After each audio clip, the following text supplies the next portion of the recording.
lii laa doon wax la njaay sànq boobu gisaguñ photom bi quoi moom da doon wax ne góor jigéen rek boo gisee xam ko mais góor jigéen yi dëgg duñ nangu am benn karaw sikkim waaw léegi kii fu ne bu la romboon léegi foo koy xamee ne góor jigéen la bu fekkee dëkkoog moom mu koy dund di ko wax léegi kii fu ne boo doon ak moom ci mbedd rek ngeen di romb di dox fu ne foo gis mandargaanu góor jigéen la góor jigéen dafa am ñetti façon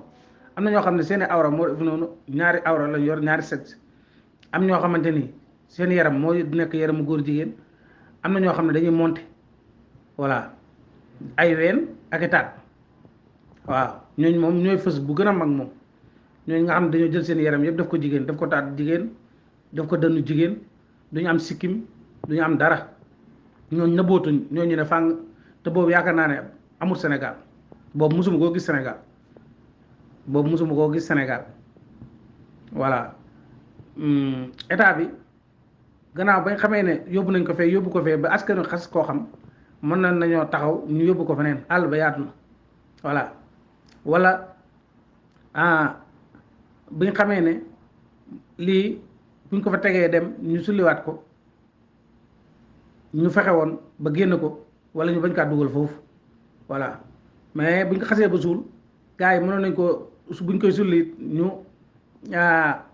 muur ko dem suuli ko sa àll ba voilà xam mais mun nañoo taxaw Macky Sall ne góor jigéen fii dafay am ak yelleefam ak droit ñu bàyyi fa garab gi topp xob yi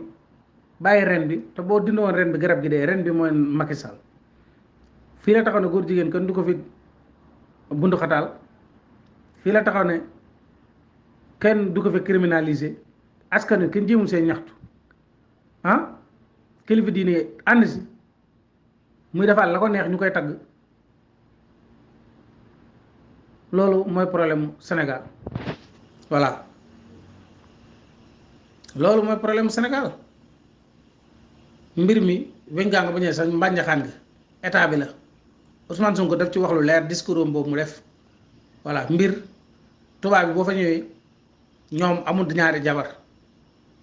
te loolu réew ma da nga koy respecté kenn mënu fa am ñaari jabar fekkee da ngaa ñëw Sénégal nag yow état bi dafa war a am faydaam ne ñii lii suñu religion la dañ koy criminaliser kenn du ko fi defee voilà mais bu leen dooleelee yor alal di leen ko jox ñu am fi doole ku dee buñ suulee nga sulli loolu doxalut mbir mi nañ fexe ba criminaliser ko fexe ba askan wi am président bu baax bu mel ni Ousmane Sonko gëm réew mi ndaw yi liggéey xëy di wàcc